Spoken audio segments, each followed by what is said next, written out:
Performance కనబడుతుంది, performance energy కనబడుతుంది. మనకి తెలిసిన యాక్టర్లు ఎవరైనా ఉన్నారా అంటే అఫ్ కోర్స్ మీరున్నారు తెలుసు, నేను చూసాను. అది చిన్న గెస్ట్ క్యారెక్టర్ క్యామియో. సమీర్ ఉన్నాడు, మధునందన్ ఉన్నాడు, డీజే టిల్లు ఫాదర్ మురళీధర్ గారు ఉన్నారు, అండ్ బలగం నుంచి సుజాత గారు ఉన్నారు, లక్ష్మి గారు ఉన్నారు, వాళ్ళందరూ ఉన్నారు. వాళ్ళే ఫ్యామిలీ ఎంటర్టైన్ అంటే వాళ్ళే ఉంటుంది. అండ్ హీరోయిన్స్ 4 ఉన్నారండి. ఒక కేరళ హీరోయిన్, ఒక మరాఠీ హీరోయిన్, ఒక హిందీ హీరోయిన్, ఒక తెలుగు హీరోయిన్. ఎందుకండి తెలుగు వాళ్ళని 4 పెట్టుకోకుండా మీరు అంతా అక్కడ అంటే మేము సెలెక్ట్ చేసినప్పుడు అలాగే దొరికారు మాకు. తెలుగు అమ్మాయి మెయిన్ హీరోయిన్ బాగా దొరికింది, విస్మయశ్రీ బాగా చేసింది ఆ అమ్మాయి మెయిన్ లీడ్. సెకండ్ లీడ్ వచ్చి రీచా అని ఆల్రెడీ శ్రీ విష్ణుతో చేసింది ఒక సినిమా, మంచి అమ్మాయి బాగా చేసింది. అంబికా అని ఒక అమ్మాయిని ఇన్ఫ్లుయెన్సర్గా చూసాము, హిందీలో యాడ్స్ చేస్తుంది, ఆ అమ్మాయిని తీసుకున్నాము. చాలా చూసామండి. ఆ ప్రాసెస్లో మనకి ఎవరు నచ్చారో డైరెక్టర్కి శ్రీనివాస్కి వాళ్ళని తీసుకున్నాం అనమాట. ఒక కేరళ అమ్మాయి ఆంటీలాగా ఉండాలి క్యారెక్టర్ అందులో. ఇటు బతుకు చివరికి ఒక ఆంటీని పెళ్లి చేసుకోవాల్సిన పరిస్థితి వస్తుంది అందులో సినిమాలో. చెప్పేశారు మీరు అంటే వస్తుంది. సో అది పర్వాలేదు, తెలిసిపోద్ది మీకు అందరికి. ఫస్ట్ సీన్ అక్కడే ఓపెన్ అవుతుంది, వాళ్ళిద్దరు పెళ్లి దగ్గరే ఓపెన్ అవుతుంది. సో అందుకని ఒక ఆంటీ టైపు అంటే అక్కడ మిస్ కేరళ ఒక అమ్మాయి ఉంది, ఆ అమ్మాయిని తీసుకున్నాము. ఆంటీ అంటే ఇతనికంటే వయసులో పెద్ద ఆవిడే, వీడికంటే పెద్ద ఆవిడ, కానీ ఒరిజినల్గా ఆంటీ కాదు. ఒరిజినల్గా కాదు, అదే అంటే క్యారెక్టర్. అవునండి, ఆ ఫన్ కూడా ఉంటుంది. వీళ్ళ నాన్న కూడా ఆంటీ అంటాడు, నాకంటే ఆంటీ, నీకు ఎట్లా ఆంటీ డాడీ అంటాడు. చాలా ఫన్ ఉంటుంది. సర్లే పోయి తీయ అంటాడా. మీ టీజర్లో మీరు చాలా మీ అబ్బాయికే కాంట్రవర్షియల్ డైలాగ్, మళ్ళీ లిప్ లాక్ అవి కూడా చూసాం. అవునండి. మరి అది ఏమైనా లిప్ లాక్ వచ్చేసి చూడబుల్ గా ఉంటది. ఎవ్వరు కూడా పక్కకి తల తిప్పుకోవాలి లేదా పిల్లలు కళ్ళు మూయాలి అన్నట్టుగా ఉండదు, వెరీ క్యాజువల్ గా ఉంటుంది. అంటే ఒకప్పుడు సినిమాల్లో హీరోయిన్ ఇలా తిరగంగానే అక్కడి నుంచి పువ్వు వచ్చేస్తుంది, అలా ఏం పెట్టుకోలేదా? ఒకటేదో మేడం గారు అంటే స్వర్ణ మేడం చేశారు ఆ సాంగ్, వాళ్ళిద్దరు ఇంటిమసీ సాంగ్ ఒకటి ఉంటుంది. ఓ అది కూడా ఉంది. లవ్ మేకింగ్ సాంగ్ ఒకటి ఉంటుంది హీరోయిన్ కి. సో అది స్వర్ణ మేడం గారు సీనియర్ అండి. ఆవిడ ఒకటే అంటారు, ప్రభాకర్ మనం తీసే సాంగ్ మనకు నచ్చినట్టు కాదు, జనాలు చూసేలా ఉండాలి అని అంటారు. సీనియర్, చాలా సీనియర్, కొన్ని వేల సాంగులు చేస్తుంటారు మేడం. ఆవిడని తీసుకోవడం కారణం కూడా అదే అనమాట. ఆయన ఒకటి ఏదో ఒక అలాంటి సింబల్ ఒకటి పెట్టారు అందులో, మీరు చూడండి. ఒక తమలపాకు చివరి నుంచి ఒక చుక్క ఏదో పడిపోవడం అట్లా పెట్టారనమాట. ఓహో. సో అలా ఒకటి ఉందంతే. అది చూడబుల్గా ఉంటుంది, ఎవరికైనా ఏమి వల్గర్గా ఉండదు. ఈ మధ్య యాక్చువల్లీ కామెడీలో కొంచెం కొద్దో గొప్ప వల్గర్ కాకపోయినా డబుల్ మీనింగ్, లేదంటే కూడా కొంచెం సింబాలిక్ గా కూడా పదాలు వాడేస్తున్నారు.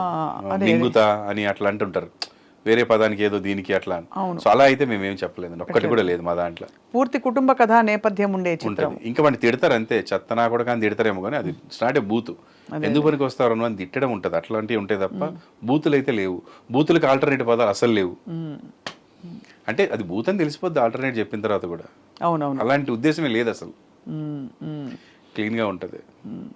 మీ అమ్మాయికి మ్యూజిక్ ఇంట్రెస్ట్ ఎలా వచ్చింది ప్రభాకర్ గారు? మా పాప మ్యూజిక్ చేస్తుంది, యాక్టరు, డైరెక్టరు, తను రైటరు. తను మ్యూజిక్ చేసి దానికి కావాల్సిన వీడియో అంతా తనే రాసుకొని తనే డైరెక్ట్ చేసి అండ్ తనే ఎడిటింగ్ చేసి తనే డిఐ చేసి ఒక ఆల్బమ్ లాగా పెట్టిందండి. 2 సాంగ్స్ అన్నీ 6 lakhs దాటిపోయినాయి వ్యూస్. తన ఛానల్ మళ్ళీ 10,000 మందే ఉన్నారు. సో సెన్సిబుల్గా చేసింది. అదంతా నా నుంచి వచ్చి ఉంటుందండి, అది హెరిడిటరీ. షీఈ్ అమేజింగ్ అంతే. ఇంకా ఇప్పుడు మా సినిమాకి కూడా. మీరు కూడా పాడతారా? నేను అస్సలు పాడమంటే పాడతాను కానీ ట్రై చేయలేదండి. మా వాడు ట్రై చేశాడు, ఫస్ట్ సాంగ్ వాడే పాడాడు ఈ సినిమాలో కూడా. బాబోయ్, అస్సలు సింగింగ్కి పనికి నేను అస్సలు ఒప్పుకోలేదు. ట్రై చేస్తా అని చెప్పారండి. That came in amazing way అనమాట. అందులో ఈ సినిమాలో మీరు song what is the wrong అనే song. What is the wrong, what is the wrong, అమ్మాయి వెనక అబ్బాయి పడితే వాట్ ఈస్ ద రాంగ్ అని ఒక పాట బాగా పాడాడండి, చాలా బాగా వచ్చింది ఫస్ట్ సాంగ్. అంటే ఆల్మోస్ట్ ₹1 కోటి ఈ సినిమాకి మ్యూజిక్ ఖర్చు పెట్టారు మీరు. 100% అండి. ఎందుకంటే మాకు సినిమా చూసిన తర్వాత ఎవరైతే డిస్ట్రిబ్యూట్ చేస్తున్నారో పెద్ద సంస్థ వాళ్ళు ఫస్ట్ మాకు మ్యూజిక్ వేశారు. బాబుకి 100కి 100 మార్క్స్ వేశారు, తర్వాత కెమెరాకి వేశారు. అంటే అంత క్వాలిటీ ఉంటుంది మ్యూజిక్. అశ్విన్ హేమంత్ అని ఈ వర్క్డ్ ఇన్ జిబ్రాన్, రెహమాన్ గారు, వీళ్ళందరితోటి. తెలుగు అబ్బాయి, తమిళనాడులో settled. So the great director Murugadoss గారు మాకు సజెస్ట్ చేశారు. మా డైరెక్టర్ మురుగదాస్ గారికి రెగ్యులర్గా అన్ని సినిమాలకి కో రైటర్ శ్రీనివాస్ మహత్. సో ఇట్లా సినిమా డైరెక్ట్ చేస్తాను సార్ అంటే, వీడిని పెట్టుకో అద్భుతంగా చేస్తాడని చెప్పాడు. అతను చేసిన ఒక కన్నడ సినిమా మ్యూజిక్ పెట్టాడు. అప్పుడు మాట్లాడి అతను అప్రోచ్ అయ్యాం. తెలుగు అబ్బాయి లక్కీగా అమేజింగ్ జాబ్ అండి, ఇంట్రెస్టెడ్ ఆ పిల్లోడికి. ఆ జీలు ఉంటే చాలు మేడం, వాళ్ళకి ఎంత టాలెంట్ ఉందనేది అది తర్వాత. కానీ ఒక సినిమా కథ చూపి చెప్పాలంటే చాలా కన్విక్షన్ కాన్ఫిడెన్స్ ఉండాలండి. బికాజ్ ఇక్కడ మనకి భారీ భారీ అని చెప్పి అసలు ఎలాంటి సినిమాలు వచ్చి నెత్తి మీద పడుతున్నాయి యాక్చువల్లీ. కానీ వాళ్ళు అలా వెళ్తారు, తక్కువ బడ్జెట్ అనుకుని భారీకి వెళ్ళిపోయాం, అంతే. వాళ్ళు భారీ అనుకుని వెళ్తారు, తక్కువలో తీద్దాం అనుకుని మళ్ళీ క్వాలిటీ అంటే చూడడానికి కొంచెం ఫస్ట్ ఆఫ్ ఆల్ సినిమా ఎట్లుందో వదిలే చూడబుల్ గా ఉండాలి కదా. అంటే పెళ్లి కూతురు నచ్చుద్దో లేదో తెలియదు, ముందు రెడీ అవ్వాలి కదా, రెడీ అవ్వడానికి ఖర్చు అవుతుంది కదా, ఆ ఖర్చు కూడా పెట్టకుండా వచ్చి కూర్చుంటా అంటే పెళ్లి చూపులు అవ్వదు కదా.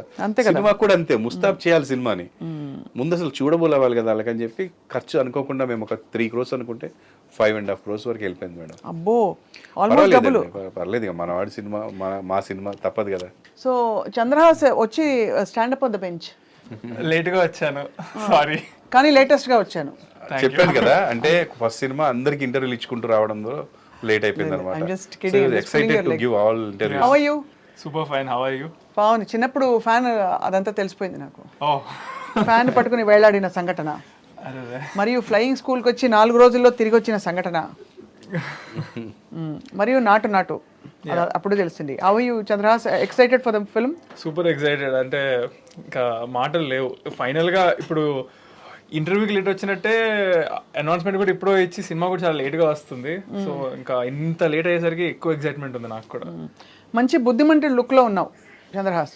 నేను నువ్వని ఎందుకంటున్నానంటే నువ్వు చిన్నపిల్లాడు కాబట్టి అది వేరే విధంగా అనుకోకూడదు, అది అమర్యాద కాదు, ప్రేమ. మీరంటే చాలా ఇష్టం తనకి, మీరు రా అన్నా కూడా ఏం ఫీల్ అవ్వదు అసలు. పర్లేదు, నేను ఏమనుకోను. ఎక్కువ కాదులే, కొంచెం డిఫరెన్స్ అంతే.